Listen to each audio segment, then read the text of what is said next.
Quando pensamos na Mercedes-Benz, lembramos dos carros dos anos 70 e 80, com motores a diesel que rodavam 1 milhão de milhas. Transmissões simples, manuais de 4 ou 5 marchas e automáticas exigiam pouca manutenção. A tecnologia era simples, mas inovadora para a época. Além disso, a Mercedes-Benz agora tenta inovar continuamente.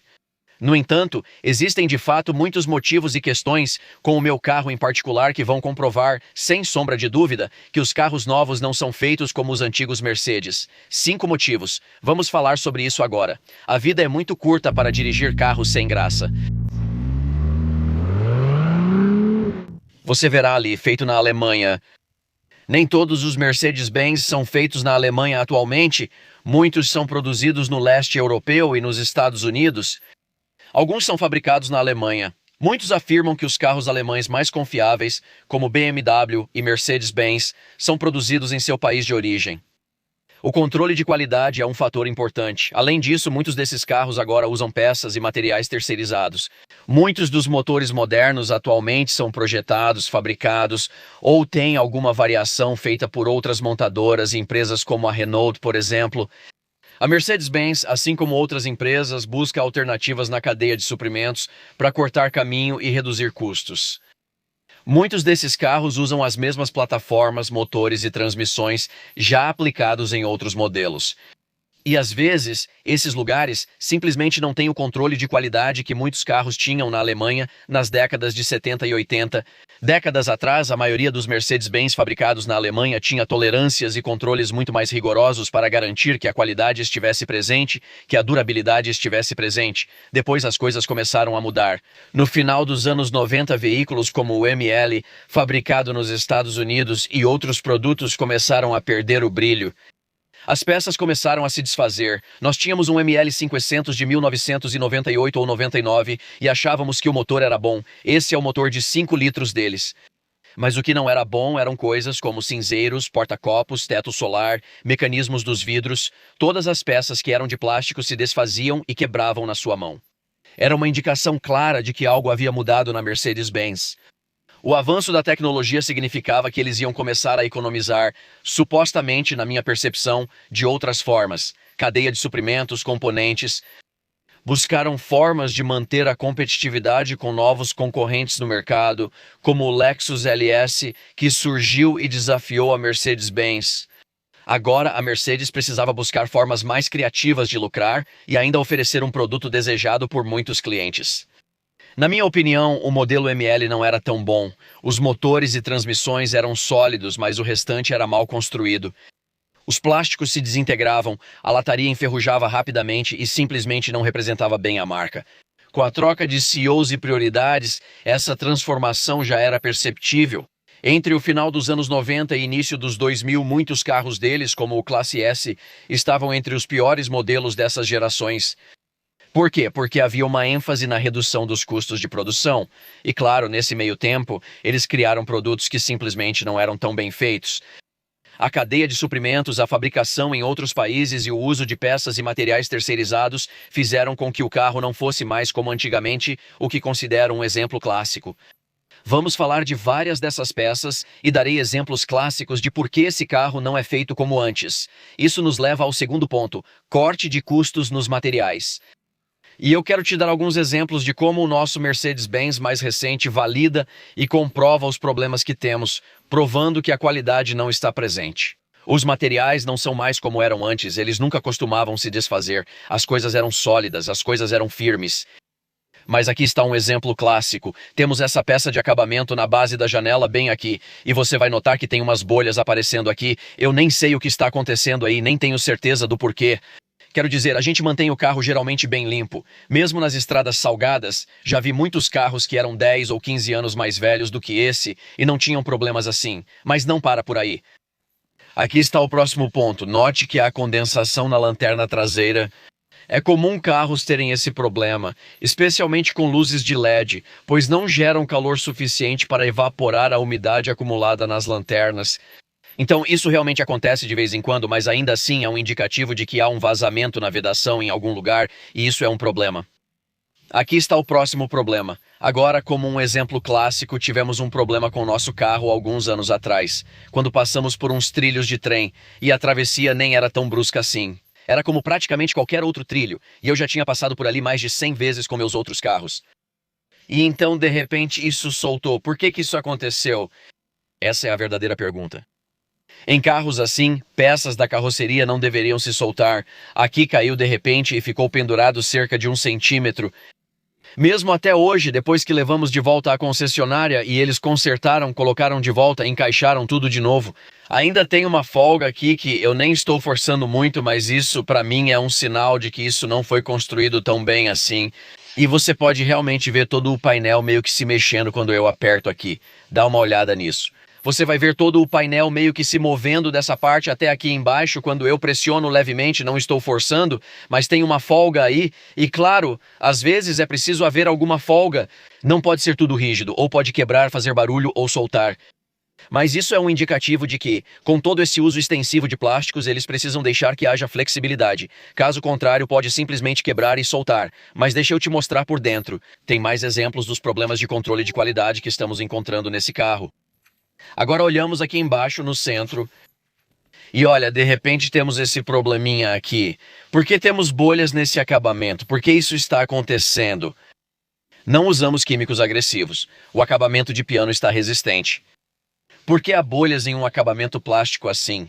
Isso não deveria ocorrer. Além disso, quando você olha em volta, parece maravilhoso. Eu adoro o visual geral do design, mas é esse uso excessivo de plástico e a baixa qualidade, na minha opinião pessoal. Alguns Mercedes antigos como este não tinham essas coisas. Viu?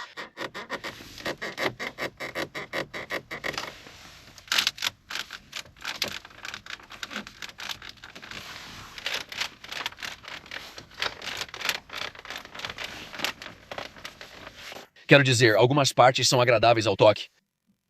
Essas borboletas de câmbio têm um acionamento bem agradável. Elas parecem sólidas. Na verdade, parecem bem construídas. O mesmo vale para esses botões. Se você gosta deles, funcionam bem e são firmes. Eles não fazem barulho. É tudo bem montado. Então, há alguns componentes que realmente parecem ser duráveis e que pertencem a um Mercedes-Benz moderno, mas nem tudo. Como eu disse, você ouve rangidos e barulhos aqui dentro.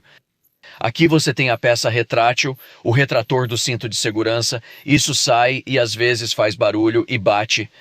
Agora, ao passar por buracos e rachaduras, surgem muitos barulhos, batidas, rangidos e ruídos e o chassi inteiro parece torcer. E para mim isso é um sinal de que hoje em dia as coisas têm plástico demais. Isso aqui também é o nosso alto-falante da porta. E o que aconteceu ali foi um exemplo do mesmo problema com aquele painel ali embaixo. Quando aquele saiu do lugar, esse aqui também saiu. Esse alto-falante, na verdade, saiu junto com o painel da porta ao mesmo tempo. Eu não acreditei no que aconteceu ali. Nunca tinha visto isso antes. Mas sim, de fato, essas peças aqui às vezes não ficam tão bem presas umas às outras. Muitos clipes de retenção de plástico e peças que se encaixam por pressão, exigindo ferramentas especiais, como garfos de plástico, para soltá-las. Quero dizer, olha só aqui. Aqui tem outro exemplo bem aqui. Por que temos esse plástico assim meio que se soltando? Esses são mais exemplos do que estamos vendo. Quero dizer, claro, muitos carros não são construídos perfeitamente, mas eu já vi carros que realmente não têm nenhum desses problemas.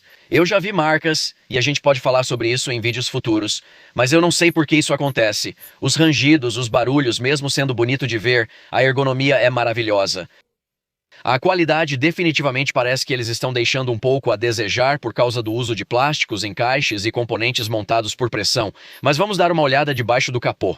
Porém, sob o capô, você não encontrará o que havia em antigos Mercedes como o W124 ou W140. Agora, há muito mais plástico nos Mercedes-Benz modernos. E enquanto muita gente vai dizer, claro, você está reduzindo peso e esse peso menor ajuda na eficiência, te dá um consumo de combustível melhor, uma aceleração melhor, tem menos peso para carregar. Não tínhamos esse problema. Curiosamente, os carros ainda pesam o mesmo de 15, 20 anos atrás, pois agora adicionam itens desnecessários.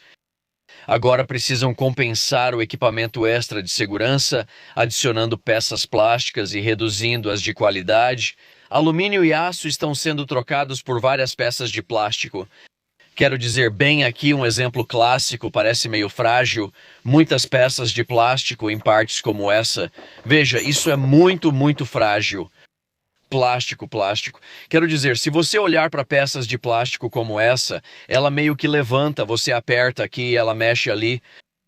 Plástico, tudo bem. É decorativo e bonito. Não tenho problema com esse tipo de peça. Mas se você reparar, muitas peças são encaixes de plástico. As mangueiras do sistema de arrefecimento também usam encaixes plásticos. Não há nada além de plástico nesses carros. Quero dizer, quando você só empurra isso, você vê muita flexibilidade, muito movimento. E tem peças que em algum momento vão se encaixar ou quebrar. Mesmo aqui, agora eles passaram a usar no WI-205 muito mais alumínio e reduziram a quantidade de aço no chassi para perder peso. Sim, e por um lado isso novamente proporciona uma melhor economia de combustível e tecnicamente um desempenho melhor porque você tem menos peso para carregar.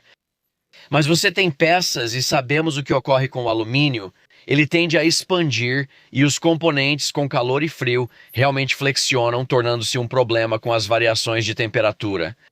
Principalmente nos componentes elétricos. O alumínio é leve, mas não tão durável quanto nos antigos Mercedes-Benz, embora estejam usando muito mais alumínio e peças desse tipo.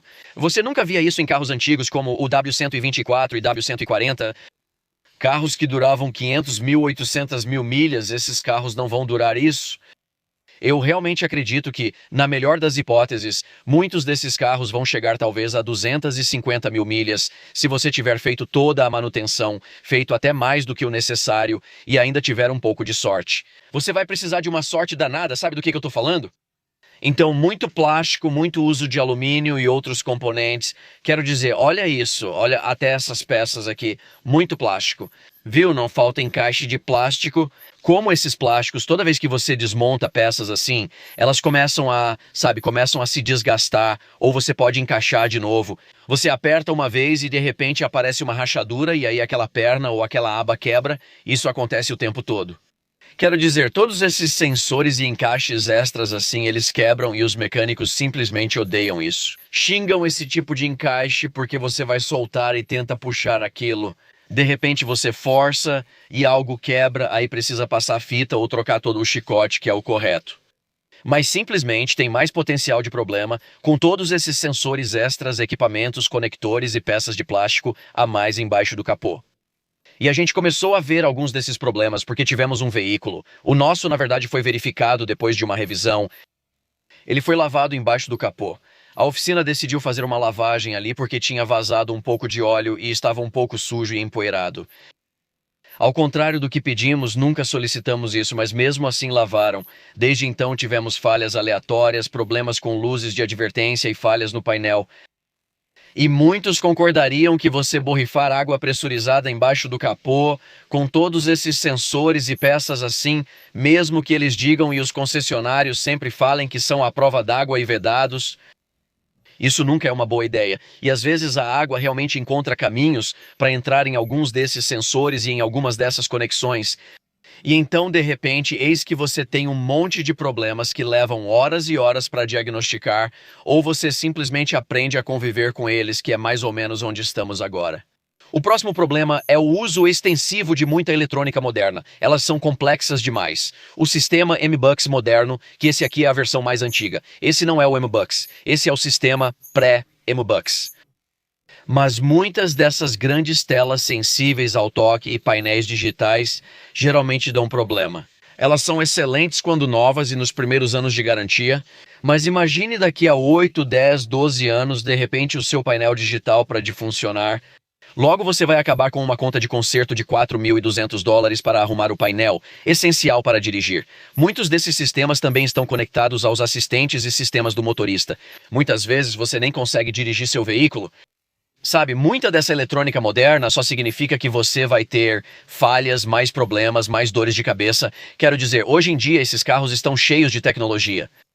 E muito disso é obrigatório. Muitos desses carros são construídos com base no que os governos e os órgãos reguladores exigem em termos de segurança. Coisas como câmeras de ré, você nem pode evitar isso. Agora é obrigatório. E o mesmo vale para o sistema Start-Stop.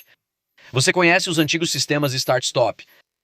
Isso foi recentemente retirado da obrigatoriedade. Mas até esse ponto, muitos fabricantes, como ouvi dizer até mesmo da Honda, por exemplo, não querem necessariamente voltar atrás nisso porque agora é uma questão de ferramental. Pode custar mais dinheiro para retrabalhar o produto e tirar isso do sistema, apenas para temer que isso possa ser implementado novamente, talvez em mais 5 ou 10 anos, quem sabe. Muitos fabricantes seguem instalando esse equipamento mesmo após a retirada de algumas exigências. Então, muita tecnologia está adicionando um nível de complexidade que os Mercedes mais antigos simplesmente nunca tiveram. Eles não tinham telas grandes, eles não tinham tudo isso para se preocupar, eles não tinham todos esses controles capacitivos com resposta tátil, eles nem sequer tinham esses botões sensíveis ao toque, eles não tinham painéis digitais e este também não, mas até a seção digital central, se queimar, pode custar milhares de dólares. Carros antigos simplesmente não tinham esse problema. Eles basicamente tinham uma série de luzes com pequenos LEDs ou pequenas lâmpadas atrás delas, e eles tinham, você sabe, um tacômetro ou um velocímetro, e esses eram bem simples, não tinha muito o que dar errado ali. Basicamente havia um cabo do velocímetro que ia até a transmissão, e era só isso mesmo, e tinha muito menos coisa para dar problema.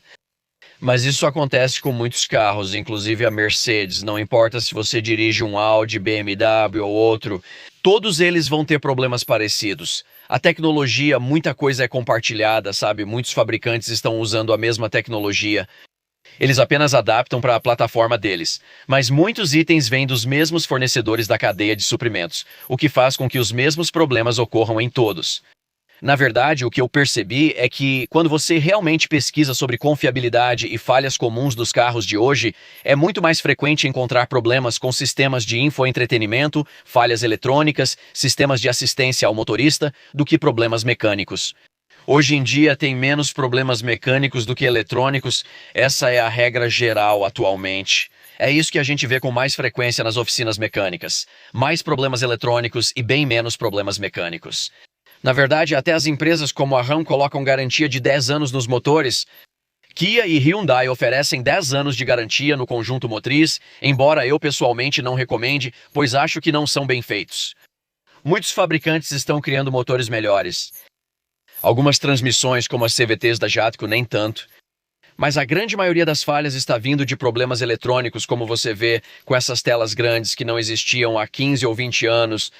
Sabe, até alguns desses botões, tem botões bonitinhos, tem mais coisas para dar problema, tem mais botões, mais controles. Veja a redundância aqui.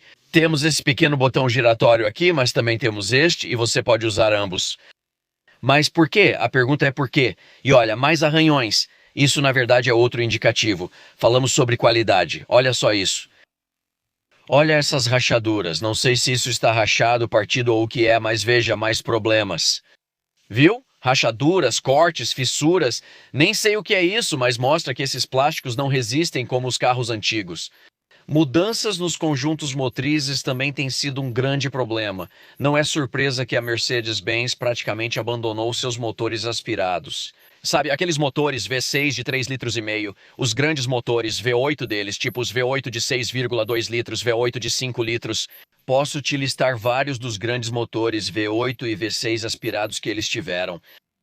Eles eliminaram quase tudo e colocaram motores turboalimentados. Agora temos motores turbo de 2 litros aqui. E, na verdade, o C63S, que antes era um V8 biturbo de 4 litros, e antes disso era um 6,2 litros aspirado. Agora o que encontramos é um 4 cilindros turbo de 2 litros com assistência híbrida.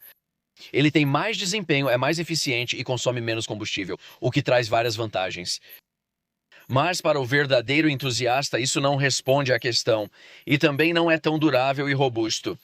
Muitos desses motores 4 cilindros turbo com injeção direta podem durar muito se bem cuidados. Eles são mais delicados, trabalham e esquentam mais. Quando algo quebra, é mais complexo e difícil de diagnosticar e consertar. Na verdade, houve uma falha na ventilação positiva do cárter deste carro no ano passado. Ele mostrou um código de erro e logo identificou que precisava trocar a válvula PCV. Muitos diriam, no meu Honda antigo troquei isso por 49. Eu mesmo fiz e terminei em 15 minutos. Aqui não é assim. Essas peças, tudo é conectado por todo o sistema. Está tudo escondido, cheio de curvas e desvios. E agora isso significa 7 horas na oficina. E são só 6. O único motivo de não ser um grande desastre é porque o concessionário ou o fabricante reconheceu que isso parece ser um problema. E parece que continua acontecendo, então eles adicionaram uma garantia estendida adicional de até 10 anos para qualquer um que esteja usando esse motor. O motor 2 litros turbo de 4 cilindros, o aspirado, é aquele motor longitudinal que você encontra no C300, no GLC 300 e em muitos outros modelos. Basicamente, essa complexidade significa que agora há fiação, cabeamento, linhas de óleo, refrigeração, turbos e injeção direta. Você precisa de óleo especial e aditivos só para evitar que o motor se destrua. As coisas mudaram. Antes, nos motores a diesel antigos não havia DPF ou fluidos de escapamento, então isso não era preocupação. Claro, poluíam um pouco, mas funcionavam perfeitamente por centenas de milhares de milhas e eram ideais. Mas as coisas mudaram. Os carros não são tão robustos como costumavam ser, e como resultado, eles simplesmente não vão durar. Claro, você pode reconstruir e reformar algo várias e várias vezes, mas você nunca vai conseguir 1 milhão de milhas de um motor 2.0 turbo 4 cilindros. Isso não vai acontecer. Se você conseguir 200 mil, pode se considerar sortudo. Tem câmbio automático de 9 marchas aqui. Marchas demais, troca de marcha demais, complexo, caro. Sabe, e infelizmente as transmissões mais antigas, muitos dos Mercedes mais antigos, especialmente na Europa, muitos deles tinham câmbio manual. Era barato, fácil de manter e se dirigir bem, a embreagem pode durar a vida toda. Mesmo que não durasse, gastaria $1.000 na embreagem e teria tranquilidade por mais 450 mil quilômetros. Os automáticos de 5 marchas também eram muito robustos. Sim, houve alguns ruins, mas em geral eram mais simples, com menos marchas e mais robustos. Os conjuntos mecânicos também eram mais simples e não tinham a complexidade atual. Percebo que esses motores são barulhentos. Já tivemos problemas no PCV, falam de vazamentos de óleo e líquido de arrefecimento, enquanto alguns motores aspirados antigos eram perfeitos. Meu antigo V8 de 5 litros naturalmente aspirado que eu tinha na minha velha ML era muito robusto. Só fiz 2 coisas naquele carro que ficou conosco por cerca de 7 anos. Troquei a bomba d'água mecânica, o que foi fácil e levei algumas horas. Troquei o sensor do virabrequim que ficava embaixo, entrando e tirando a roda para acessar por dentro, pois ele estava escondido nesse lado do motor. Não foi difícil. O motor girava, mas não pegava. Troquei isso por, acho que foi uns $90. O valor da peça foi esse e o resto eu fiz à mão de obra. Então eram simples, eram confiáveis e não exigiam muito esforço. Esse é o segredo. Acho que meu V8 de 5 litros tinha algo em torno de 250 cavalos de potência, de um motor V8 naturalmente aspirado, 5 litros de deslocamento. Isso não exige esforço nenhum. Você extrai a mesma potência desse motor turbo 2.0 de 4 cilindros com metade dos cilindros e do deslocamento. Agora você está atingindo o auge da economia de desempenho. Mas algo tem que ceder na longevidade.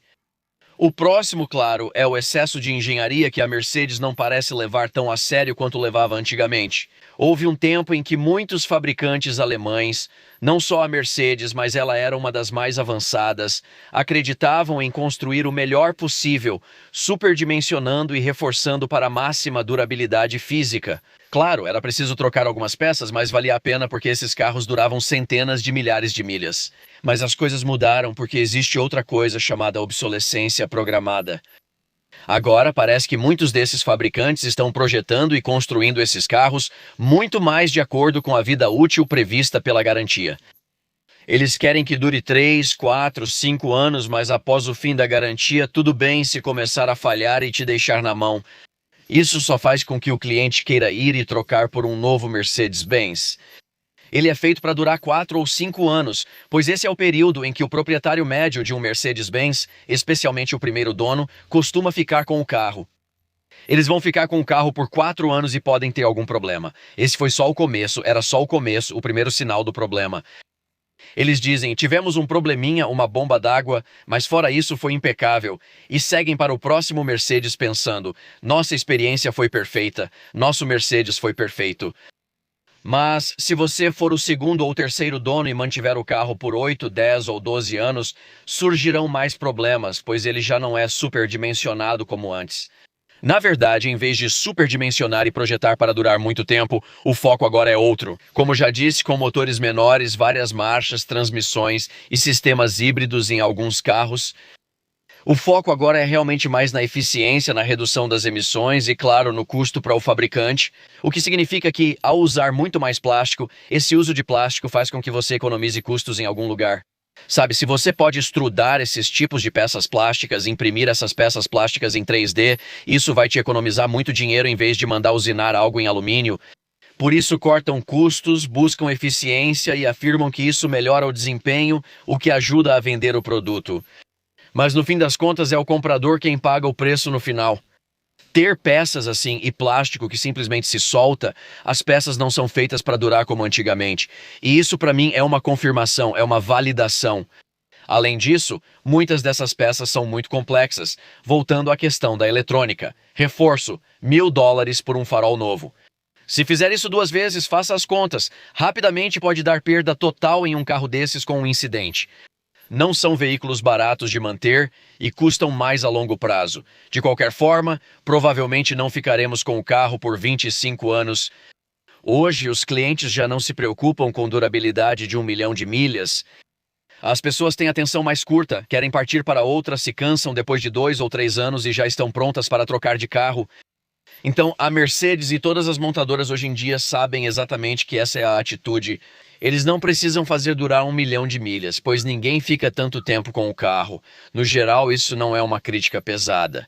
Isso é apenas uma comparação entre como eles estão fabricando carros hoje em dia e como os carros eram feitos pela Mercedes-Benz há 20, 30 anos ou mais. Ainda gostamos do nosso carro, ele range, faz barulho, mas continua divertido, econômico e tem ótimas comodidades. E o visual dele é muito legal. O carro é bonito e continuaremos dirigindo ele por um tempo.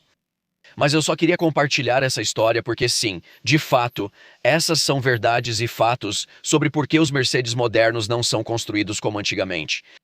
Com toda a complexidade e os problemas que muitos dos Mercedes modernos têm, aí está a lista dos poucos que eu compraria aqui em 2026.